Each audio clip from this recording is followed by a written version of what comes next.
Hey, Falcons and NFL fans. Welcome to another episode of NFL Jocks and Pigskins with Tom Pollen, Chris Smitherman behind the scenes. I'm Dave Holcomb, and we're also joined by a guest to kick off the show. Bogey.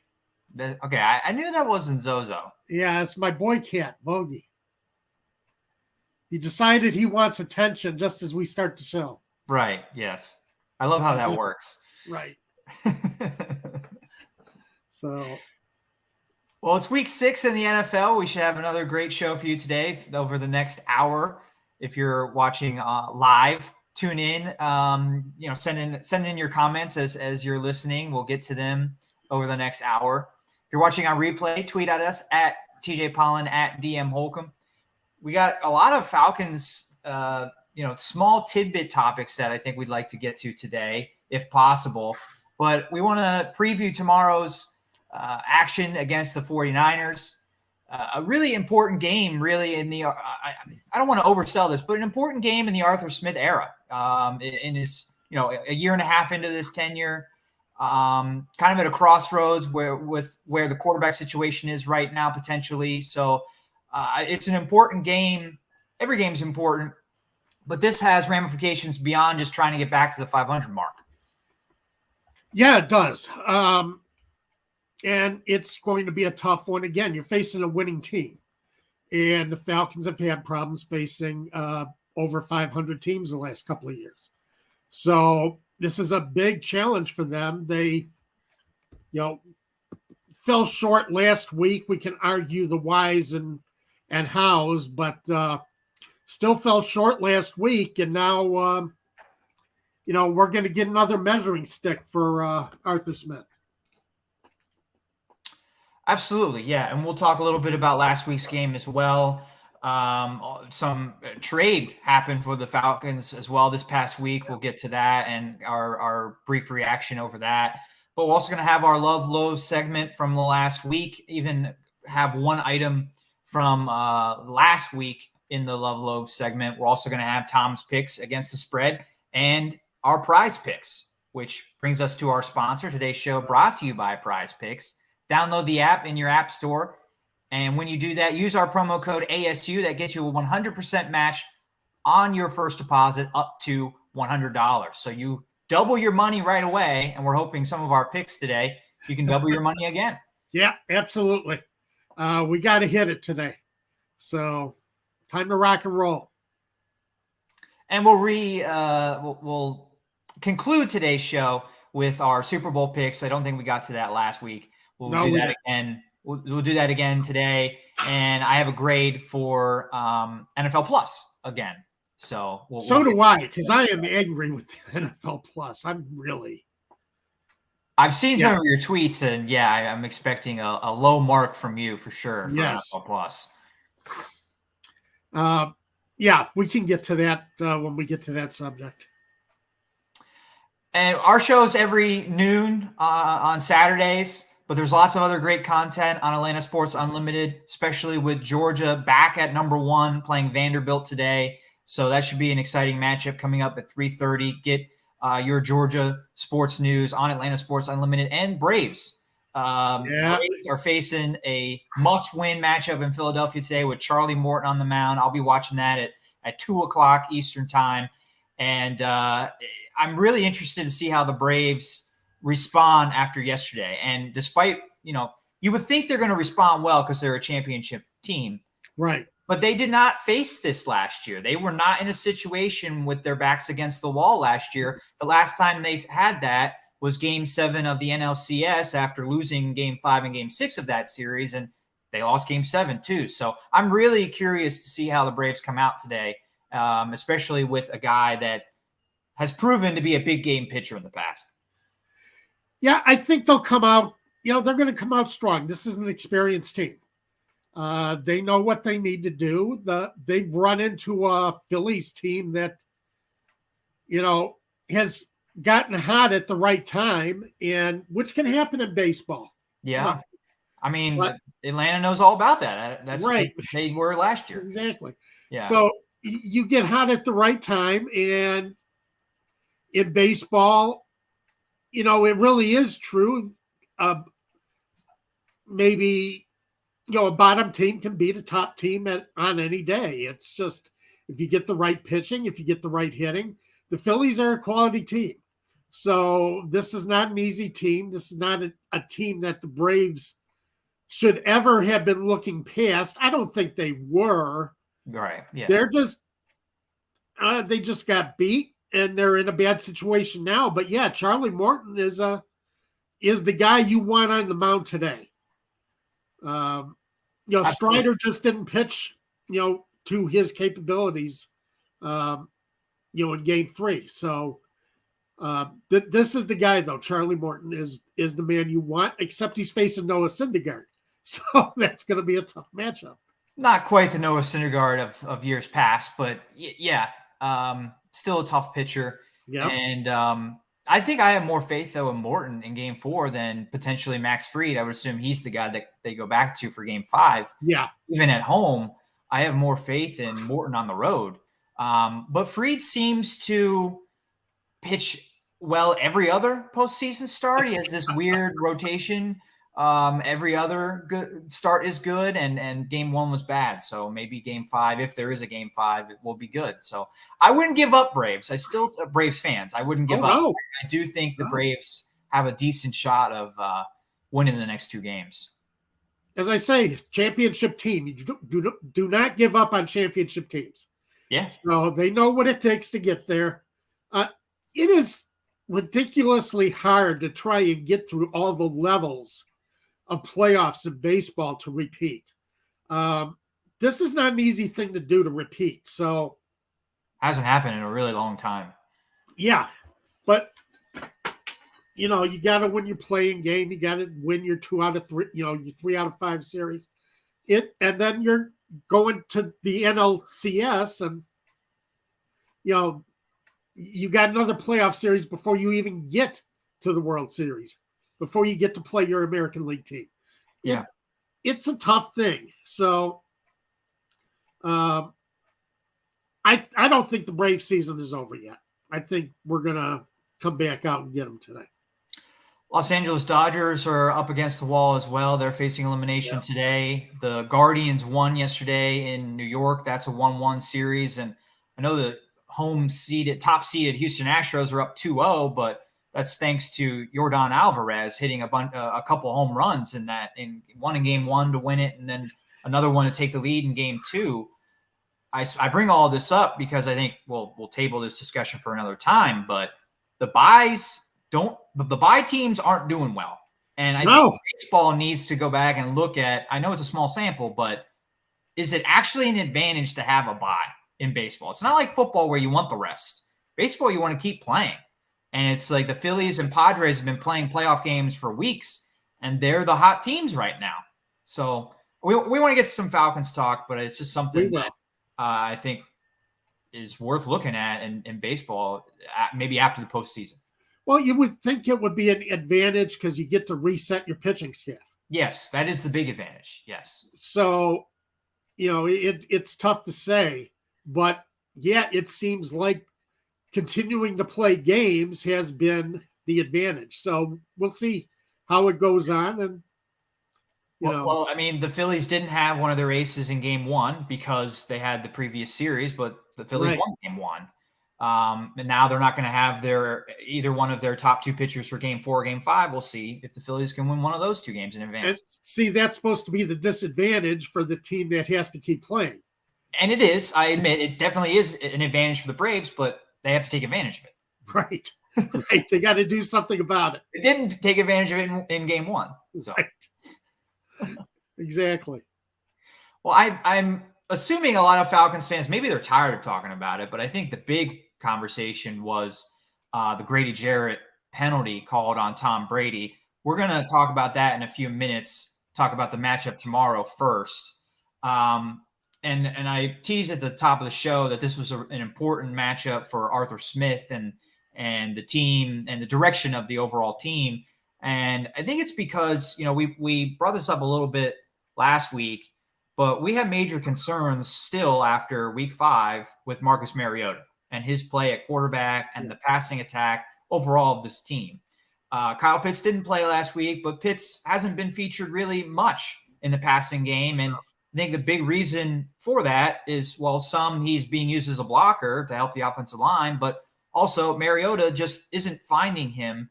It seems to be narrowed in on just Drake London, and London's having a good season, but Pitts is not, and really no one else in the passing game is either. So I think I don't want to say it's a must win, but Mariota has to play well, I think, in this game to keep his job. Right. Yeah, he does. I rewatched last week's game, and his accuracy just leaves a lot to be desired. It's ridiculous how many open receivers he will miss. You get a little pressure on him, and it's tough for him to find anybody. It's tough for him to put the ball on target. Let's say that he is finding people, but he can't put the ball on target. And that's a rough thing. I mean, he makes some great throws. He makes some throws. He laid a couple. The touchdown pass was nice. Right. Last week. So there's not,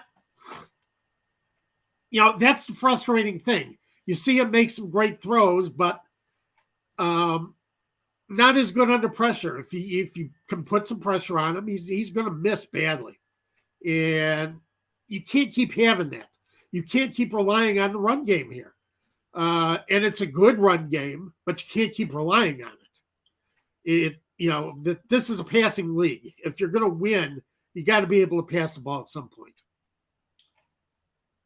Yes, and I know I'm going to maybe contradict what you're saying, but I do think the passing game has to be better for the Falcons, but I also was somewhat scratching my head over Arthur Smith's. He ran 12 straight running plays against Cleveland, and then in the first half and even going into the third quarter, the first 35 plays for the Falcons against Tampa Bay, only 12 of them were runs. And I know you're missing Cordell Patterson now, and you were going up against a good run defense in Tampa Bay. Yes. But it seemed like they didn't really start running or were dedicated to running until they were down 21-0. Yes. And then that was their best drive. Their best drive, and when they got back in the game, when they scored the first touchdown, was a drive almost featuring entire runs. So, yes, Mariota needs to be better, but I think in this matchup with Mariota still quarterback, Smith has to have that run-first mentality, and more coaches do across the league generally, but especially Arthur Smith in this game against the 49ers.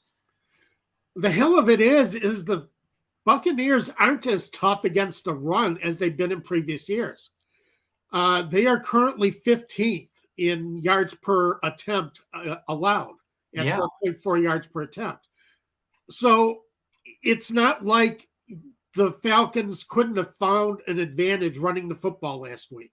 And it's tough for me. I didn't understand. It seemed like the fourth quarter is when Arthur Smith committed to the run. Yeah. But it's 21-0 at that point. Right. Right. It at that point, everyone knows that you're probably going to be passing on every down, and everyone's okay with that because you're trying to come back. You throw balance out of the window when you're down 21-0. But they were more balanced when they were down 21. Yes, they were. I couldn't believe that when I was watching the game. That just stood out to me. It was amazing for me to see that all of a sudden, they're sticking to the ground game. They're pounding out yards, and clock's running, but they are moving the ball, and they got back in the game. Yeah, they got back in the game. And credit the defense too. I mean, they forced three and outs in the second half, which allowed the offense to stay conservative, to stay on the ground, and be able to have a balanced attack and score a couple touchdowns. Right. So, but yeah, it's why Tyler Algier has shown that he's I don't know, he's not it's too early to put a grade on him, but he's a competent running back. He can get yards. He can get tough yards for you. He's shown that he has a toughness to him. And it's surprising that they don't use him more as their featured back right now without Patterson, on the field. I think right now Algier has the advantage over Caleb Huntley. And they should be using him. He gained some tough yards against the Bucs last week, but I couldn't figure out what Arthur Smith was thinking. Why? Because it's obvious that Mariota was not on target. He was not passing well, and I don't think he's ever going to get it at this point. We've seen enough of Marcus Mariota over the years, and I don't think he's going to get it. And, the rushing attack is your best. It's your best opportunity to move the football and use it. Speaking to that inaccuracy for Mariota, I mean, he was 7 of 19 against Cleveland and then 14 of 25 against Tampa Bay. So over the last 2 weeks, under 50% completion percentage, 1 touchdown, 1 interception, sacked 6 times. I think the other frustrating thing right now with, I don't know if this is, well, I think it is an Arthur Smith thing. It's a play calling thing, but also Mariota could run more himself. Yes, he could. We saw 12 rushes from Mariota in week 1, and we were critical of, or at least concerned for his health that, he was taking too many hits running a lot. Now we're saying he should run more, but he could run in a smart way, get out of bounds, slide. As we're going to talk about in a few minutes, there's more protection for quarterbacks now than ever before. So you would hope that Mariota can use some of that to his advantage and use his athletic ability. Hasn't done that enough in the last few weeks. He had 61 rushing yards against the Buccaneers, but the first called run with Mariota didn't come until the second half. Right. And he only had 7 combined rushing yards against Seattle and Cleveland. So just not enough. If he's struggling through the air, I don't want to say that they can get by with just Mariota running in the running game. They do need a passing element at some point. Yes. But this is what you've been given right now. So use the running game, use your running quarterback. Yeah, exactly. And Mariota ran very effectively against the Bucs. He was good. When he took off, he gained up big yards. So he's capable. He knows how to slide. So I'm not worried about Mariota taking big hits. He knows when he has to slide. He knows when he has to kind of give that extra effort for first downs. But so, yeah, I don't know why they don't use the strength a lot more. And it's one of the things about the Falcons that puzzled me this year, that they have decided not to run Mariota as much. This is why you got him. This is his strength. This is why this is one of the reasons why he's on the field. And just another reason why they should run Mariota more and should run the ball more. The offensive line has improved this year, but most of the line's improvements have come in run blocking. Yes. I was looking at some of their Pro Football Focus grades and just the group overall, the offensive line, and their pass blocking grades and run blocking grades for each game. They struggled in both pass and run blocking against the Rams, but against every other team, the run blocking grade was at least average or above average or even great. Against the Browns, they had an excellent run blocking grade of 90.2 out of 99. But in pass blocking, the only great game they had was against the Saints in week 1, and they've had 2 subpar games. One of those subpar games was against the Buccaneers, and Tampa Bay got 5 sacks. Right, exactly. And again, that kind of led to Mariota's inaccuracy as he put pressure on him, and he can't seem to find a receiver accurately. He had some open receivers. He missed them. Mm-hmm. He was just off.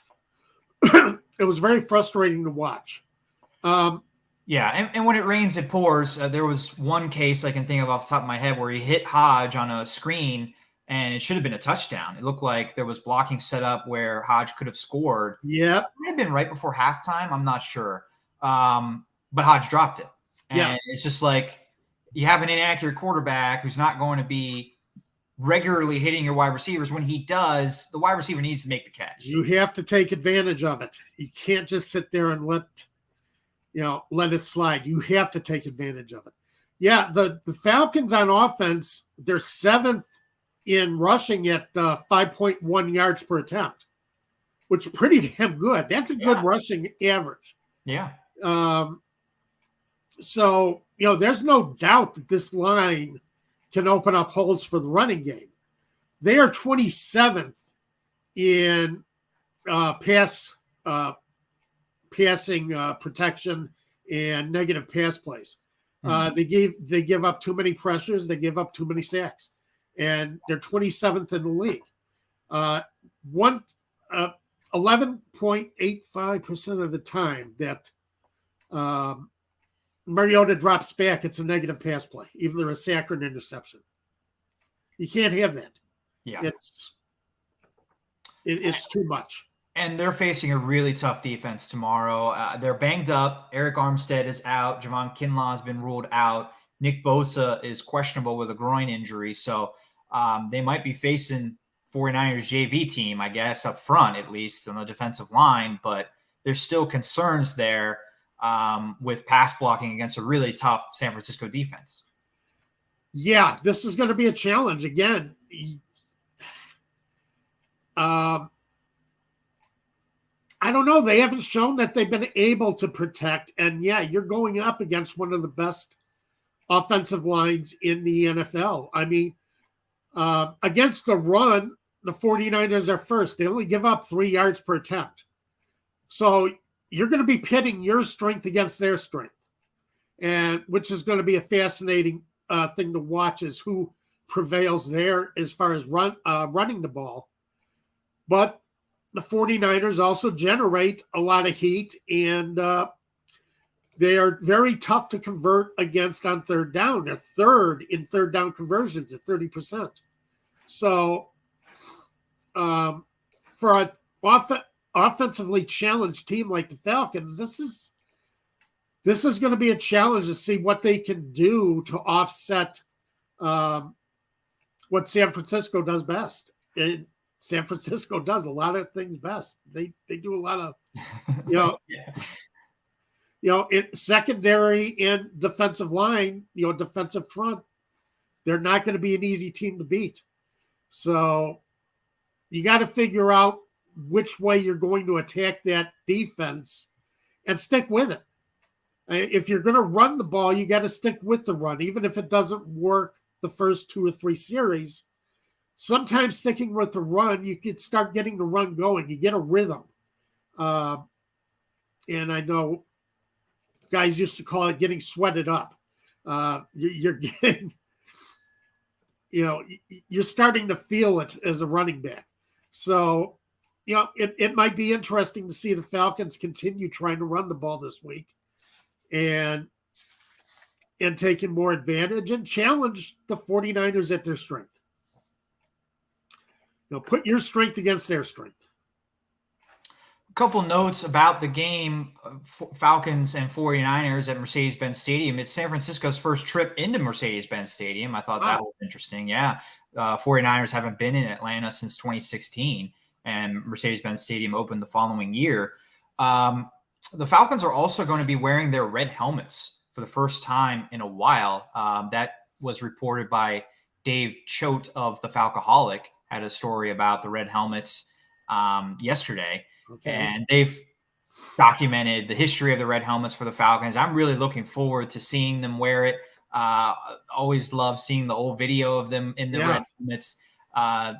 Dave joked in his article that he hopes it's a different result because the Falcons always seem to lose to the 49ers in their red helmets back in the old NFC West. Well, those weren't good. Those weren't good Falcons teams. Let's just put it out there.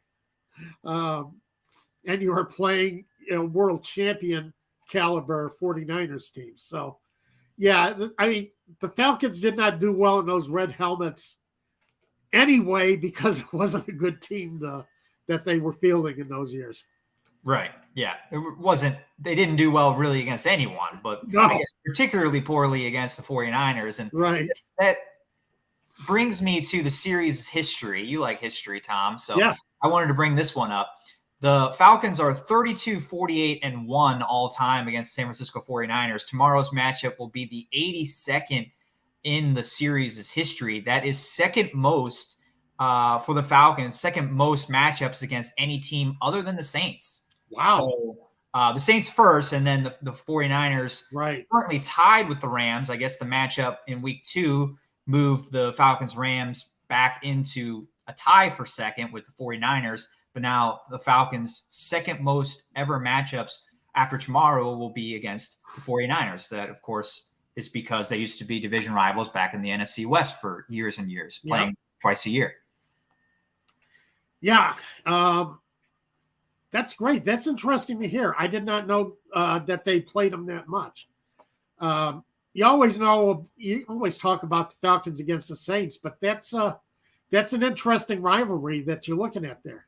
So, yeah, and I'm surprised that they have 58 matchups against Tampa Bay, and I thought there would be a lot more, or at least it would be closer. You know, the 49ers at 82, Tampa Bay at 58. I thought that gap would be smaller, but I guess it's just because, you know, the Tampa Bay and Atlanta haven't been in the same division, only have been in the same division for 20 years. So that's 40 of the 58 matchups since 2002. They really didn't play much then, from 1976 when Tampa came into the league to 2001.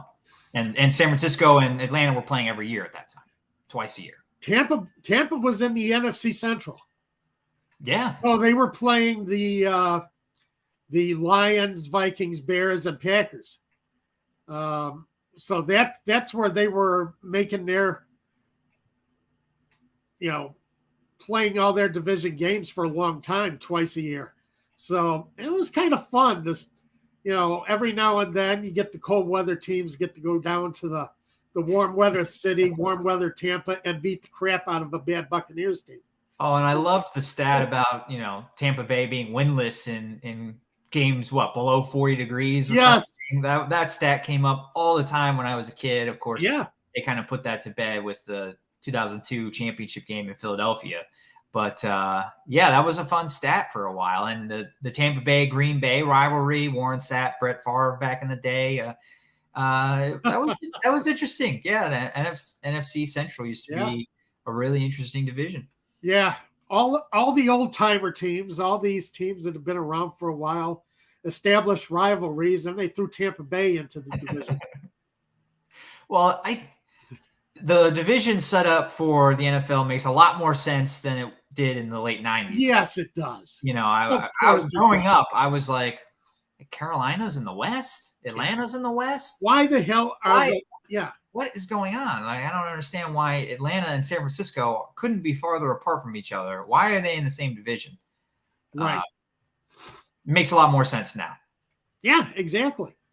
So it was ridiculous. Yeah, those old division alignments, I'm not sure where they came up with them, how they came up with them, but they did not work. They just didn't work.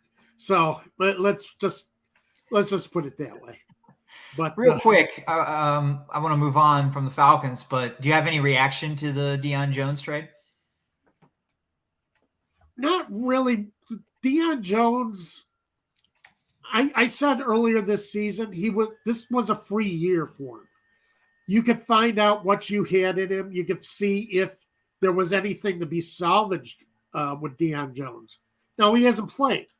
So you don't know what you were going to have. You don't know if he was salvageable, if he was going to make a comeback. He has not played up to Deion Jones standards the last couple of years. So you were going to release him anyway if you couldn't find out what he had left. So getting draft picks for him now is probably the best thing to do. You may as well, because you're not going to find out anything about him because he's not playing. Yeah. If you have any comment on Deion Jones' trade, send him our way. We'll read your comments on the air. Let's get to them right now before we move on to our Love and Loathe segment. Archangel wants to stick with Mariota until the sorry games against the Panthers and Bears. I'm sorry that he's including the Bears as a sorry game, Tom. Hey, watch out. That would be October 30th, week 8 is when the Falcons host the Carolina Panthers. I've got my master NFL schedule in front of me. I never go far without it, Tom. Right. This time of year. You know, the thing is, we did look at that last week as far as when a good time for Ritter to make his debut would be. And that stretch of games is a great time for him to do it. You got the Bears, Commanders, and Steelers. And sorry to throw your Steelers in there, Dave. They deserve it. They deserve it. But, you know, that's a time when you might want to get a look at Desmond Ritter and see what you have with him. Because I think you've seen what you have with Mariota. Yeah. And we've gotten our look at Mariota. We've seen where he is as a quarterback at this point in his career. And he's just never going to be the guy that you can count on to win a game or to make the big throw. You know, it's not in his nature. It's not what he does. The RC Plane Builder says Ritter starts by week 11. That's the matchup against the Bears. That's another home game. That would be a good first start for Ritter. Yes. They play the Panthers the week before, but as we talked about last week, that's a Thursday night game on the road.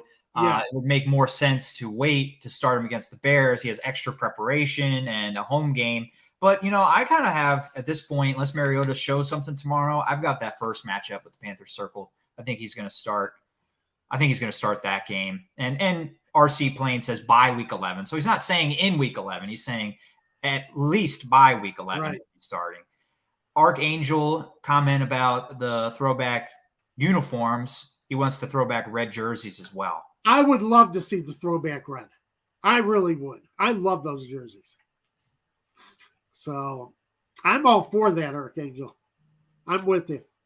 Well, I expect that the red helmets will be on the Love Loathe segment next week with under the love part of that segment.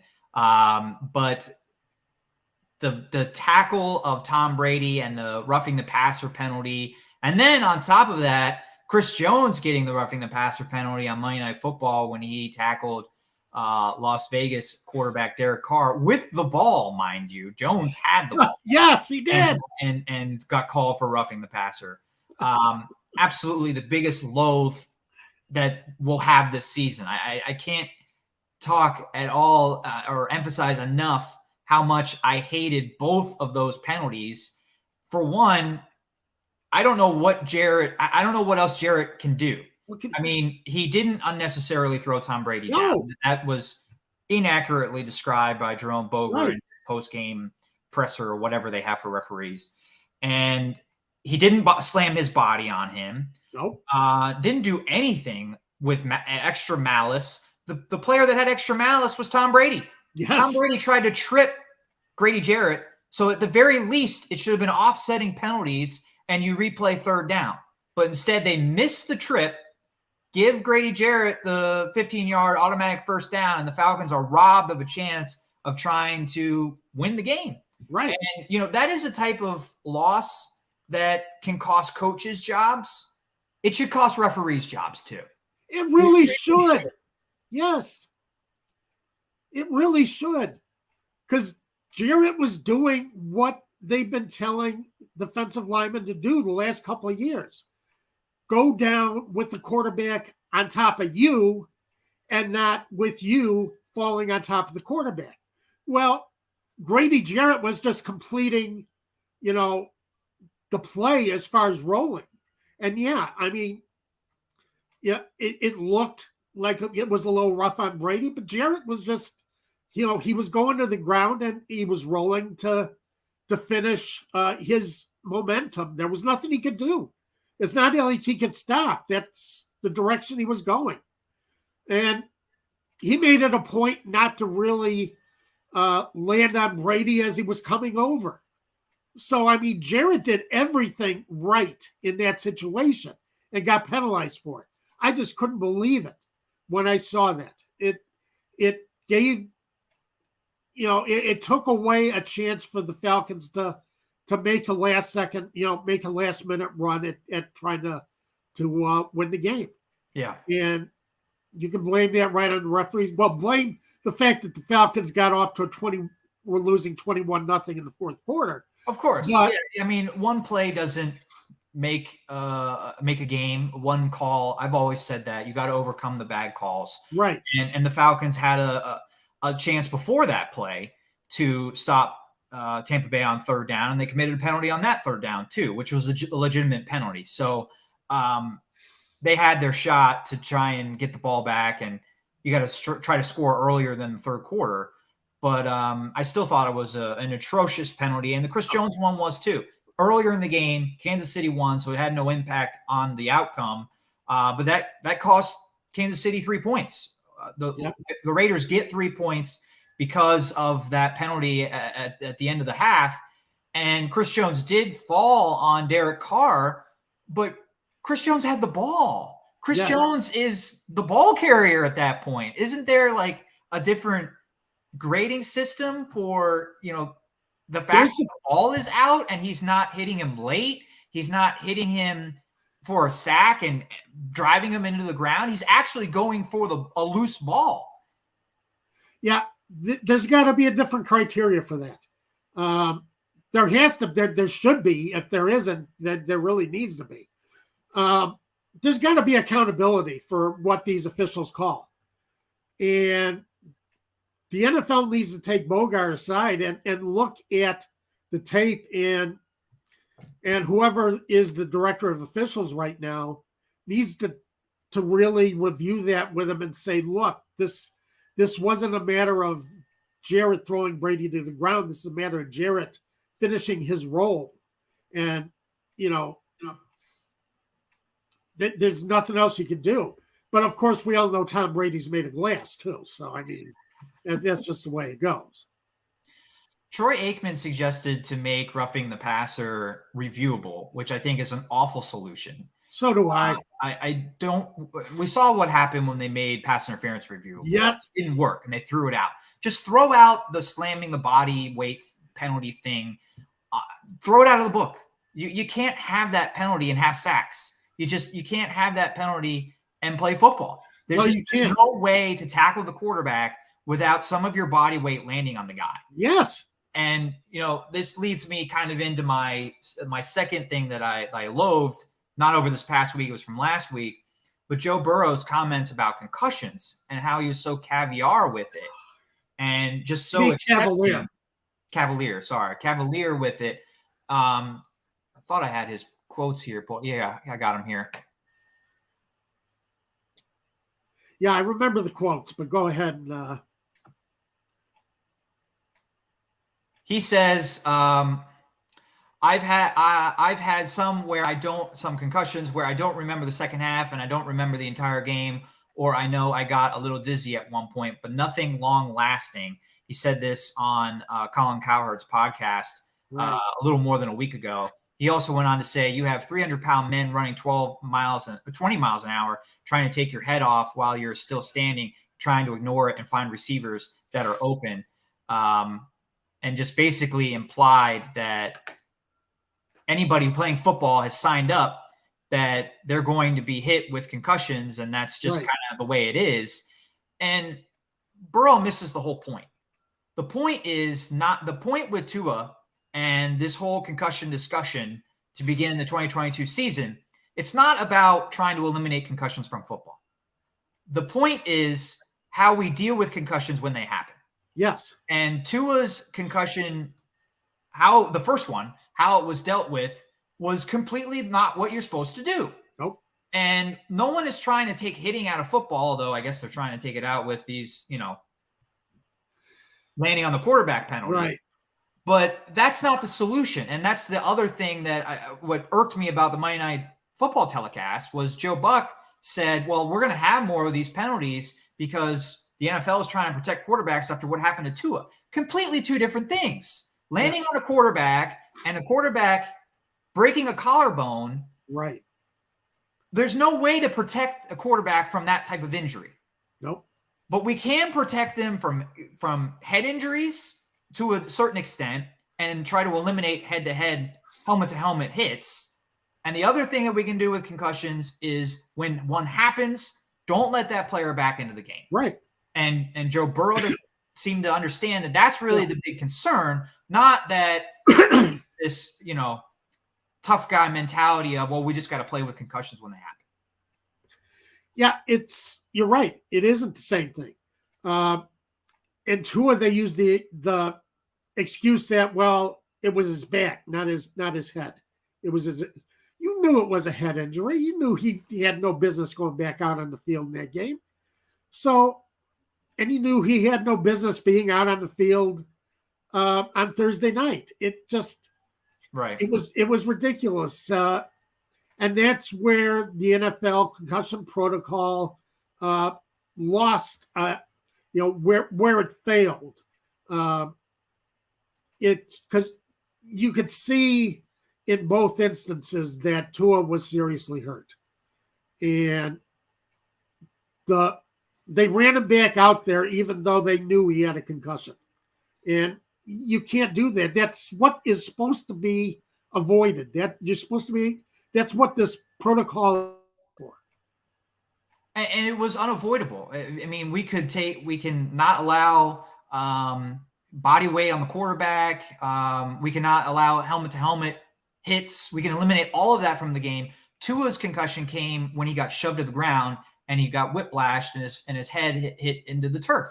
Right. So, and then the second concussion was the same thing. Yes. His head hitting the turf. So you can talk about this body weight thing again all you want, but that wouldn't have protected Tua. No.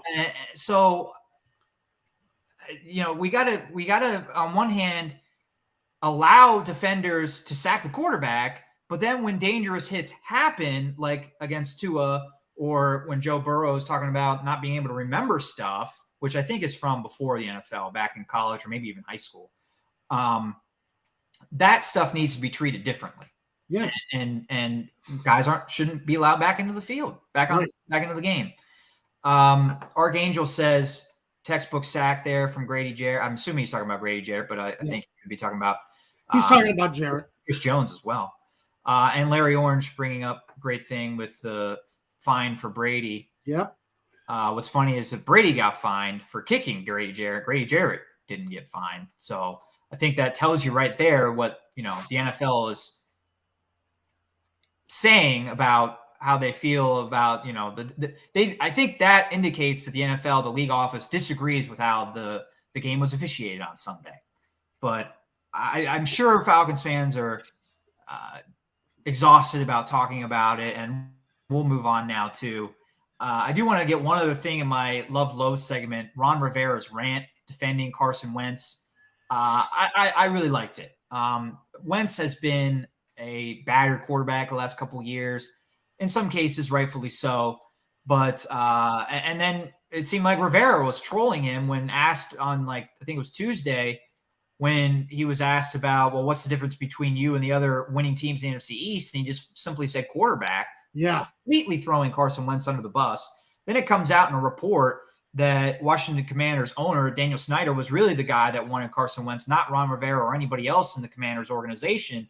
And I think at that point, Rivera just felt the need to have to defend Carson Wentz. So when the question came up about the report, he just defended Wentz tirelessly, got mad, stormed off, ended his press conference. And I don't think Rivera probably shouldn't have done the first thing that he did, trolling Carson Wentz with that answer of just quarterback is the problem. But I think he made up for it. And I think he knew that he did it wrong and he needed to make up for it. And he did that on Thursday night. And I liked seeing that after the win against the Bears. Rivera's a stand-up guy. He really is. He's been his whole life as a player, as a coach. He's a stand-up guy. He will admit to mistakes. He will try and make things right. So it does not surprise me that he went back and defended his quarterback. So, that's something that you expect out of Ron Rivera. That's just his personality. Well, we had another Thursday night game hit the under. Seems like there's a lot or not much scoring on Thursday nights. Did you have the under in that game? And what do you have for us for your picks for Sunday in week 6. Oh, man. One of the things I loathe also, if you're going to wear those orange helmets, do not wear the orange jerseys. Wear the navy jerseys. Really? It was a lot of orange. Oh, God, that was terrible. Yeah. And everybody in Chicago was so pumped up for the orange helmets. But then you saw them with those orange jerseys, and you're like, no, this isn't working.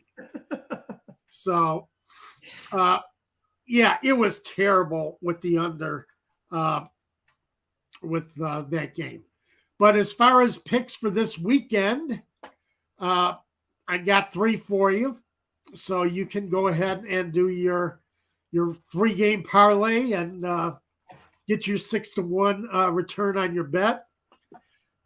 First one I'm taking is the Packers -7 over the Jets. And I know that sounds a little surprising considering that the Packers lost to the Giants last week. And the Jets had a pretty big victory over the Miami Dolphins. But yeah. But this is a matter of don't overreact to everything you saw the last week. And that's what a lot of bettors do.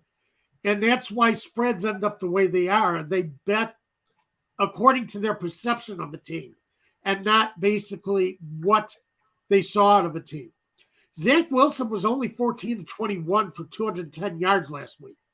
So very efficient, though. Efficient, yes, greatly efficient. But still, it's not fitting the narrative that, oh, the Jets are this tough team now because Zach Wilson is back in the lineup. And that's the narrative that we're being fed lately, is that it's this is a big Zach Wilson thing. So I think even though the Packers have been struggling as far as Rodgers trying to find receivers, they still got Aaron Jones and A.J. Dillon. And I think they're going to run effectively against the Jets. And it's kind of what they did against the Bears. They kind of de-emphasized the pass game and went back to their running game. But I still think the Packers are going to find receivers. I think they're going to be better at shutting down Zach Wilson. And they say you're about 3 weeks in with Zach Wilson. You're going to start seeing more tape on him. Defensive coordinators aren't stupid.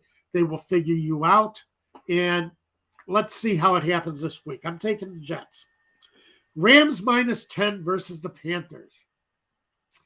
PJ Walker's starting this week for the Carolina Panthers. And that's never a good thing. And with a new coach. And I know you usually see a bounce when you get a new coach. Things kind of, the team kind of wakes up a little bit and looks a little bit better. Even without Matt Rule, the Panthers don't have the receivers. They got a McCaffrey who is really not healthy, not running as strong as you would expect. There's nothing to this offense to say that they're going to get within 10 points of Los Angeles Rams. So take the Rams, take the -10. Take the Eagles -6 against the Cowboys.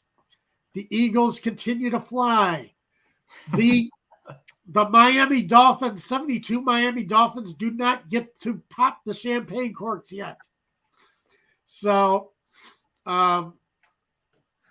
again, you're facing a quarterback who's been good. You're not facing a quarterback who's been outstanding in Cooper Rush. Only threw for 102 yards last week. That's not going to get it done against Philadelphia. Jalen Hurts is playing incredible football. He's got the receivers to do the job. He's got running backs. That's a tough offense. It's going to be a tough offense to stop as the year goes on. So division game, take the Eagles -6 against the Cowboys. The Eagles know how important this game is. They will come out ready to play. So you got the Packers. Packers -7. Rams -10 and Eagles -6 as your picks for this week. I like it. Today's show is brought to you by Prize Picks. Download the app in your app store. Use our promo code ASU when you sign up, and that'll get you a 100% match on your first deposit up to $100. So you can double your money before you even begin. And in addition to Tom's picks against the spread, we have some picks for you to use in the app, Prize Picks, to get you started. And Tom, I've got 3 for you today. I'm going to go first today. Okay, go first. What I got for you. I got the Tampa Bay Buccaneers wide receiver Mike Evans is going to go off on the Pittsburgh Steelers, unfortunately. And the Steelers, he would go off no matter who's back there right now. The Steelers have in the secondary, but the Steelers are missing Minkah Fitzpatrick in this game and a bunch of other guys in the secondary. They're going to have literally the JV team playing in the secondary. Mike Evans over 67.5 receiving yards. My second one is I'm going with a kicker.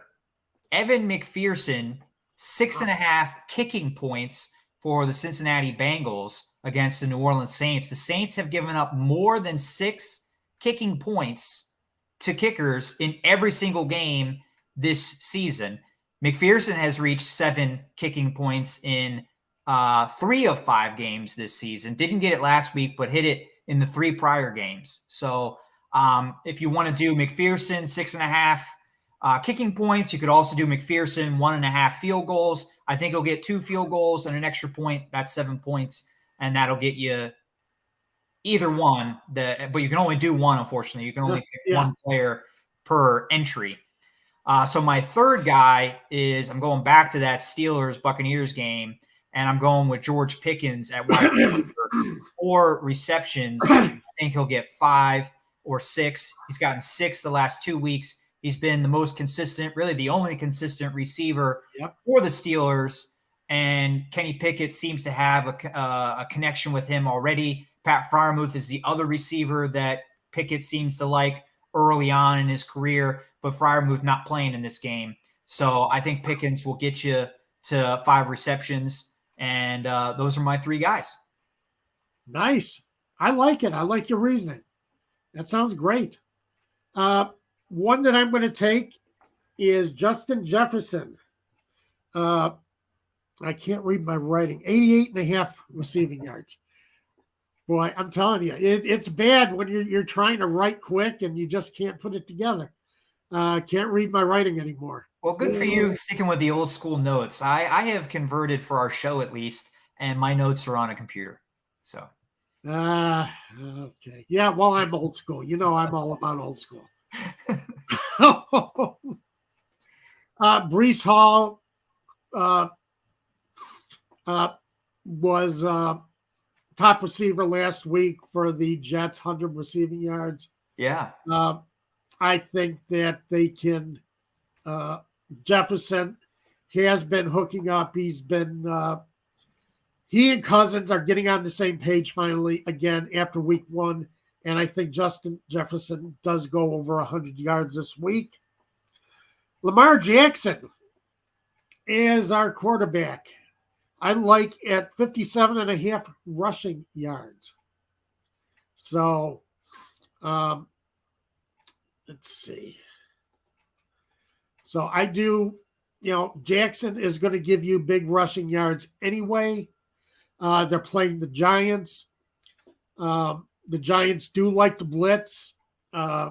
Martindale is going to leave an empty hole back there somewhere. And next thing you know, Lamar Jackson is going to be he might go for 60 yards on one run. That's true. He could get that all on one run. So I like Lamar Jackson at the 57.5 yards. And I like your pick, Evans, for Tampa Bay. Okay. Receiving yards? Yep. Okay. For receiving yards.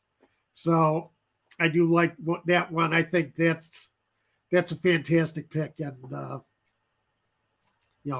move forward with that one. And you should be set for your prize picks this week.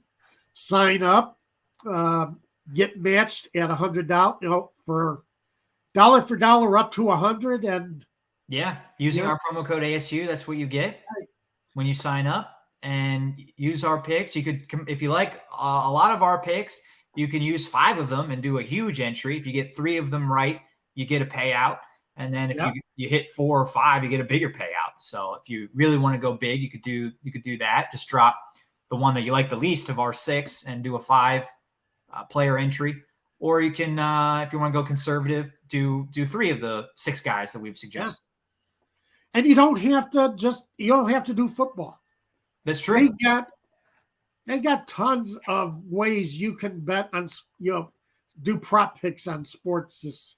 You can do Major League Baseball, strikeouts. Charlie Morton they have propped at 3 strikeouts for today. So what do you think about that? 3 strikeouts. I'm seeing 5.5. Are you? Yeah. On prize picks? Yeah. Strikeouts. Yeah. Oh, okay. I was on the wrong tab. There we go. 5.5 strikeouts. So I think that's a good idea. I might do a baseball entry today. Yeah. See, it's a big baseball playoff day on all 4 games. It sure is. You can do MMA. If you think that Nick Maximoff is going to throw more than 34.5 significant strikes, go ahead and place that bet. Check out Nick Maximoff there. I have no idea who he is, but give him a shot. I'm not making any suggestions for MMA. I can make a suggestion for some streaming, though. I love streaming. We usually end the show with a streaming grade. I do want to tell you, Tom, I have caved. I got Amazon Prime. I caved. I have the free trial, so I can decide to cancel before paying any money. But I got it for the Colts Broncos last week because I wanted to watch Colts cover for heavy.com. I wanted to actually watch the game on a TV, not on my tiny little phone. Right. So I got it to do that. I watched the Bears Commanders on TV as well, streaming it. So I'm sorry. So far, it's gone well. I would say I like Amazon Prime. I'm not going to like it when the bill comes, but the streaming, there's been no lagging. And that there is still some problems with NFL Plus, but I think it actually has gotten better. I'm going to give it a B this week. The editing has been much cleaner. There's not as many plays cut out, where we jump from the end of one play that's not really over to the next. But could still be better, but we're getting there. All right. Well, as far as their app goes, game replays, they're doing fine. Yeah. As far as their app goes on your phone, man, this is a multi-billion-dollar corporation, and I think my app crashed 24 times in the first half last week, and I'm not exaggerating. Which was that the London game? No, that was the Bears against the Bears. 24 the Thursday night game? Yeah. Okay. I could barely watch it. I had to it kept blanking out on me, and I had to keep going back into it. Well, that's an F-worthy grade right there. Oh, yeah, it is. Yeah. It gets a big F on that one. Yeah. And it was not much more reliable for me the previous Sunday. So not happy with NFL Plus as far as the app goes. Yeah. So can't blame you for that. Yeah, that's awful. I hope the NFL improves that. We're just about out of time. We will end today with our Super Bowl pick. We do that on a weekly basis, just kind of for fun, see how much it's changed over the last week. No change for me. I'm still sticking with the Eagles and Bills. I think those are the measuring sticks for both conferences. And we'll see how close the Cowboys are to the Eagles this week. We'll see how close the Chiefs are. to the Bills this week. We are. That's going to be a hell of a game. It is. It's going to be awesome. But I still think those two teams are the best in the league. I'm not going to argue with you. Those are my picks too for today. Okay. The Buffalo Bills, I want to see how they react tomorrow. And I'm looking over the NFC right now, and I don't see anybody who's going to be beating the Eagles anytime soon.